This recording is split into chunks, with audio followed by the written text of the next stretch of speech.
Hello and welcome back everybody. Today we're gonna learn the Queen's Gambit.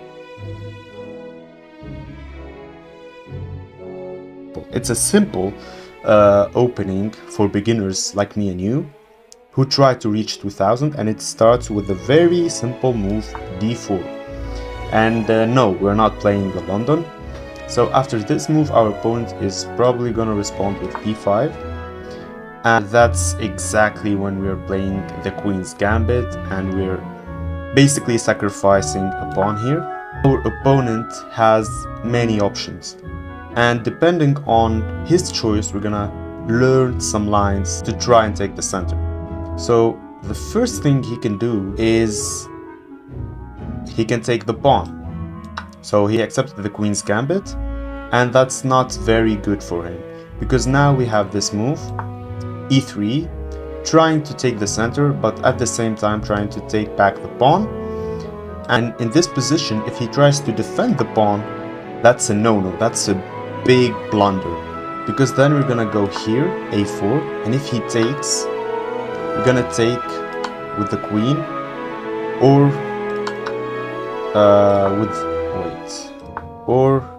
with the rook, and we're gonna have an open file for our rook. We're gonna have this pawn to take and this bad pawn structure, so we're probably gonna win the game. If he tries to further defend his pawns with this move, then we have a very nice move. First we trade these pawns, and then we go queen to f3. And now we could really take this rook. He has nothing to do but one move, and that's sacrificing the knight. So he will lose the knight, it will be check, and he will play bishop to d7. Then we simply retreat and continue playing the game, but we're up a whole piece and we're gonna soon win the game. But the question now, what if he takes the pawn, accepts the gambit, and does not overprotect his pawn? Well, then he's in a slightly better position, but we can simply gain the advantage. So after here and here, for example, we're playing this move as we said, e3, and now he's not going for this. He's not going for something crazy. He will simply, for example, play this move. Then we're gonna play the normal game of chess and develop our knight, or simply take the pawn, and he will probably go for this. So develop our knight here, and then bring the other knight, I don't know, here and here for example, and play the normal chess game. The only disadvantage we have here is we cannot develop our dark square bishop, but we're still in more control of the center with all of these pieces.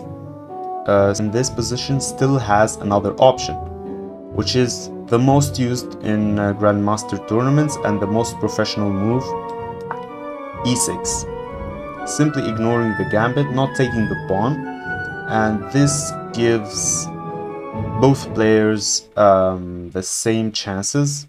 So after takes, you go here, develop, and after here and here, you will simply play the normal game of chess, or you could also ignore taking the pawn and simply continue developing your pieces. And as you can see, the bar says 0302, and as I said, you simply play the game, but be careful, do not push this pawn until you free this bishop. So if, for example, this happens, just free up your bishop and then push this pawn. Do not, rush things. For example, after here, just then you push this pawn. If he doesn't take this pawn, it's not the end of the world. You know how to play chess, and you will probably win the game, or at least a draw. So yeah, that's it for today, guys. I hope you liked this Queen's Gambit opening video.